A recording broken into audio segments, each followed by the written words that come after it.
Okay, so pag-usapan natin itong sinabi ni spokesperson Harry Roque na ito raw si Vice President Inday Sara Duterte at itong si Senator Amy Marcos mag-tandem ngayong 2028 election. Okay? Tayo ay magre-react dyan, ha? Kung pabor ba tayo dyan, no?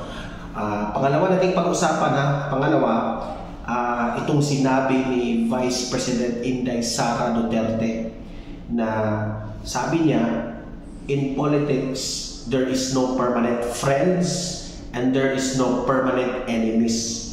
At nagkomento itong si VP Sara tungkol dito kay Senator Amy Marcos. Okay? Yan ang dalawang topic na ating pag-usapan ngayon. No? Pero bago ang lahat, bago natin ito pag-usapan, help me na i-like at i-share itong video natin sa Facebook at sa YouTube para kakalat ito sa taong bayan. Okay? So sabay-sabay tayong mag-like and share sa Facebook at YouTube sa Donmar TV. 1, 2, 3, go!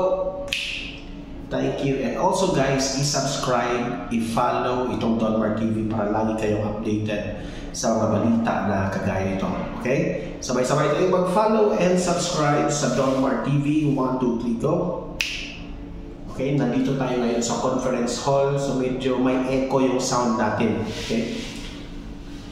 So unahin natin itong sinabi ni Harry Roque na si VP Sara raw at itong si Senator Amy Marcos sa plano ng mga supporters na bagay raw sa 2028 election mag-tandem yung dalawa, no? So siguro si VP Sara for President tsaka Senator Amy for Vice President. Ngayon, ang tanong, Donmar, ano ba yung opinion mo tungkol dito, no? Ako, no, personally, this is my opinion. Magkaiba tayo ng opinion, ha? Sa ibang mga vloggers, magkaiba rin tayong mga opinion sa mga political analyst at sa ibang mga audience ko dito. Sa akin, yung opinion ko tungkol dyan, as of now, hindi ako pabor dyan. Okay? As of now, hindi ako pabor na mag-tandem si VP Sara at si Amy Marcos. Ang dahilan dyan, no, one of the reason, kasi for me, no, ito yung own analysis ko, own opinion. Si Senator Amy Marcos, para sa akin, hindi pa panahon para sumalang sa pagka-vice presidente or president. Para sa akin, nababagay siya sa ngayon as senator. Marami siyang natulungan dyan, no? Sa ngayon, hindi pa. Kasi sa analysis ko, may mas mabuti pang itandem kay VP Sara, no? Ako, pwedeng kumakalat ngayon na balita, mga sabi-sabi, mas bagay raw si VP Sara at si Senator Bongo. Okay? Meron ring nagsabi, Robin Padilla at VP Sara. Yun, tandem yun, no? I know it's too early pa na mag-tandem ngayon, no? I know it's early, pero lumabas kasi itong mga usapin na ito dahil sa nangyari nga sa Kongreso na nakikita na natin na itong si House Speaker Martin Romualdez unti-unti na pinatalsik yung mga kaalyado ni former President Duterte, kaya napilitan yung ibang mga vloggers, mga audience, mga political analysts na hindi maiwasan na magbigay ng mga tandem ngayon sa 2028 election. Alam naman natin si Presidente Bongbong Marcos hindi na yan pwedeng tatakbo, no? Meron ring sabi-sabi, Sandro Marcos for President, malaking disaster yan. Para sa akin, hindi yan karapat-dapat na maging presidente. No, too early. And na-discourage ako kay Sandro Marcos sa ginawa niya kay former President Duterte, no? Sa ipinaliwanag ko yan sa aking last vlog, di ba? So sa ngayon, VP Sara Imee Marcos hindi pa pwede. Okay? Yan ang opinion ko dyan. Hindi pa pwede. So kayo, ano sa tingin ninyo? Bagay ba? VP Sara Imee Marcos for 2028? Okay? So mag-comment kayo, mag-react kayo. Kayo nang bahala dyan kung anong explanation sa anong gusto nyong itandem kay VP Sara. Okay? Pangalawa nating pag-usapan ay itong si Vice President Inday Sara Duterte na sinabi niya, sabi ni VP Sara, in politics, there is no permanent friends and there is no permanent enemies. Alam naman natin sa politika, puro may naninira para lang manalo.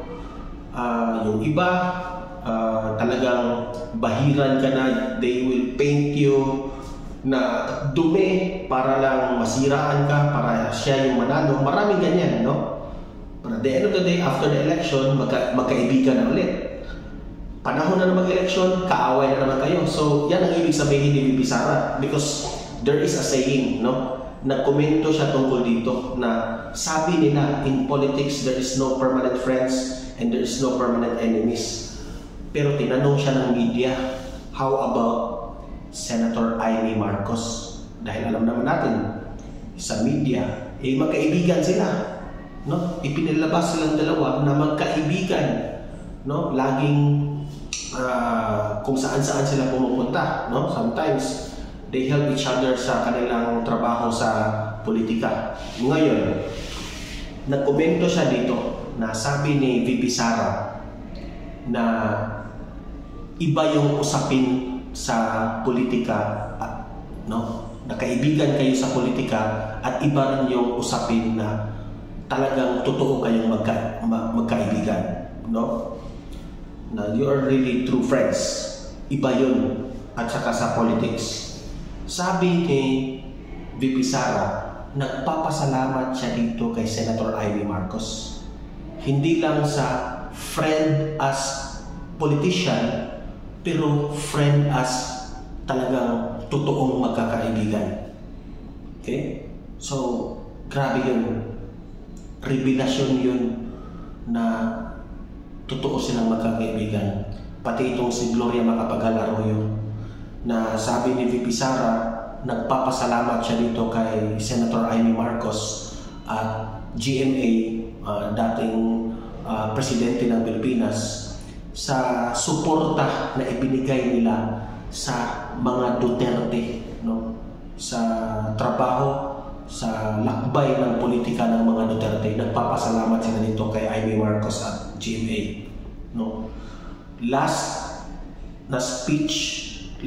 statement ni Senator Imee Marcos sa media, full support siya kay PRRD at umiinit ang kanyang ulo, nagagalit siya sa mga ginawa ng Kongreso kay former President Duterte. Alam naman natin yan, no? Bakit sila siningilan ni Duterte ng extraordinary funds? We need a resibo para malaman ng taong bayan kung saan napunta yung pera. Diba? Kasi it will be unfair on the part of VP Sara na kino-question rin si VP Sara sa kanyang confidential funds.